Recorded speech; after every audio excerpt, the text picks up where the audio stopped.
fentanyl pills. The largest seizure in our nation's history. These are the pills in the bags right there. The main bottom right, the head of this organization, Sinaloa organization, here in the country illegally, 6 of these guys and women here in the country illegally. His name is Alberto Salazar Amaya. He is the leader, and he was living in Salem, Oregon.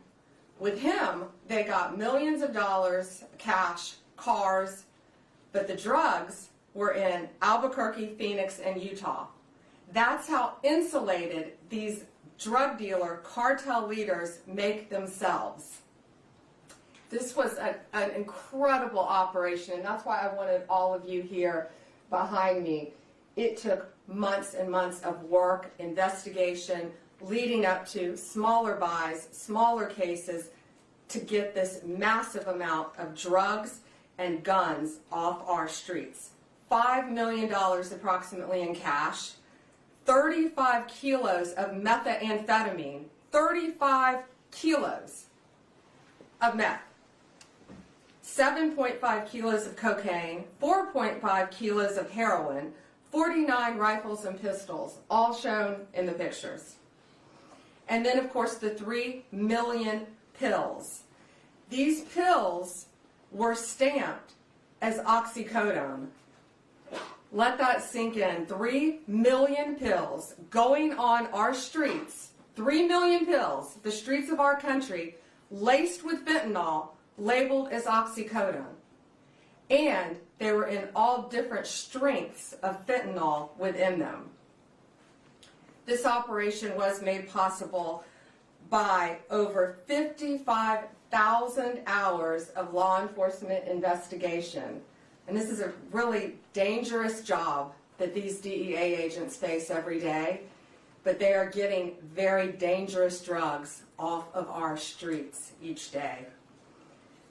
They are flooding our cities with a weapon of mass destruction, fentanyl. And when we catch you, like all of these individuals, if convicted, we will put you behind bars, there will be no negotiating, and we will lock you up for as long as humanly possible. We will not negotiate with those who are killing our family members, including brothers, sisters, daughters, sons, parents, friends. Everyone in this room, I guarantee you, knows someone who has been afflicted with drug addiction, and many who have known someone who has lost a loved one because of this trash on our streets. The precursors are made in China. It was sent to Mexico and came right in our country. And again, 6 of these individuals were here illegally. That won't shock you. And we're running a massive, massive drug operation. This kind of success doesn't happen without extraordinary leadership. And I want to personally thank my friend, DEA Principal Deputy Administrator Rob Murphy, DEA El Paso Division Chief Agent in Charge Omar Ariella. I'm killing your name, Omar. Omar, okay. And U.S. Attorney, where's Ryan? Ryan Ellison. I also want to thank again the brave men and women of law enforcement. Last week I joined them at a DEA laboratory, and we went there, and it was truly remarkable what we saw, how quickly these cartels can manufacture and make fentanyl powder and put it into these pills. But people need to know, parents need to know, kids need to know, this fentanyl, this bus, these 3 million pills were oxycodone. They put this in Xanax, they put this in Adderall, they put this in Molly, the date drug or the party drug, something called Molly. They put it in cocaine, and they put it in marijuana. And it is to get you so highly addicted that you can't get off it. 75,000 Americans are dying each year because of fentanyl. 75,000. And that's why this is so important today. You've got to spread the word. If you know anyone who is taking any recreational drugs, they need to be extremely careful, because there is a very high likelihood it could be laced with fentanyl. And that's one of the reasons 75,000 Americans are losing their lives each day. It is the #1 cause of death for individuals between 18 and 34 in our country. More seizures are coming, more arrests are coming. I guarantee you that. And these dealers, these sellers, these street-level sellers better look out, because we will not be negotiating with you. We will bring you to justice, and we will not stop until this poison is off of our streets in our country. It is my honor to introduce my friend with DEA, Rob Murphy. Thank you again. Thank you, Attorney General Bondi. Good afternoon. First off, I'd like to take a second and thank the men and women at DEA, along with our partners, U.S. Marshals, IRS, obviously the U.S. Attorney's Office, who made this 6-month investigation happen. Without their tenacity, there was many obstacles that they faced throughout this investigation. And let me reiterate what the Attorney General Bondi said so well.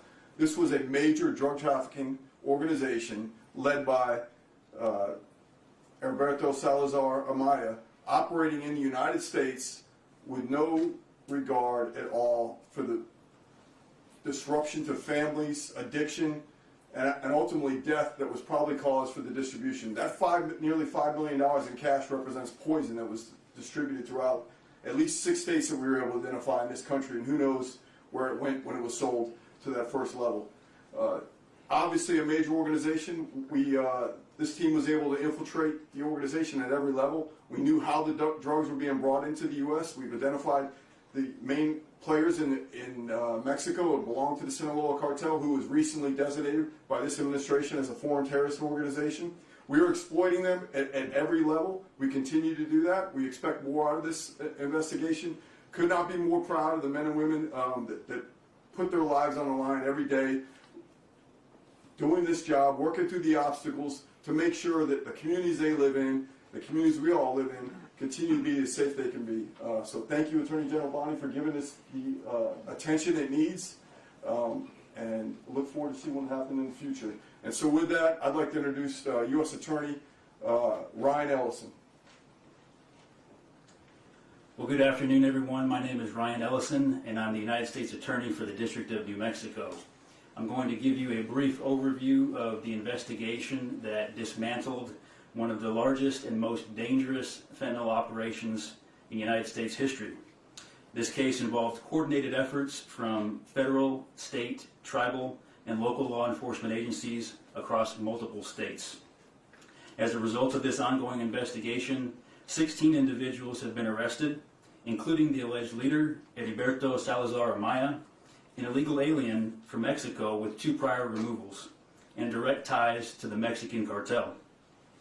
In Albuquerque alone, authorities seized staggering quantities of illegal drugs and assets, including over 2.7 million fentanyl pills, 11.5 kilograms of concentrated fentanyl powder, 7 pounds of methamphetamine, multiple kilograms of heroin and cocaine, 41 firearms, to include ghost guns and weapons modified for automatic fire, more than $600,000 in cash, and numerous luxury vehicles.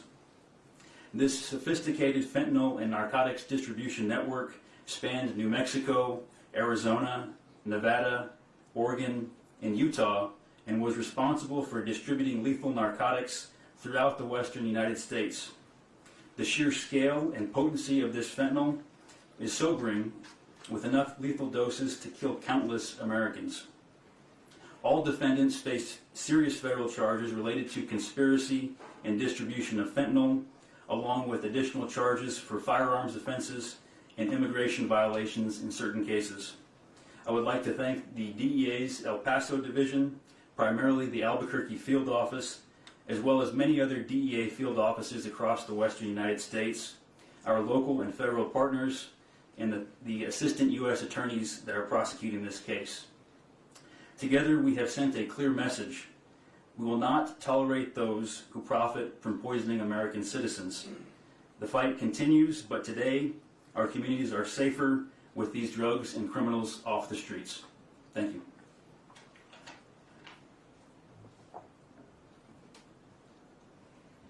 I just want to add one thing. I was briefed before this by all of the agencies together, and the coordination with the AUSAs and DEA and the law enforcement agencies is truly remarkable.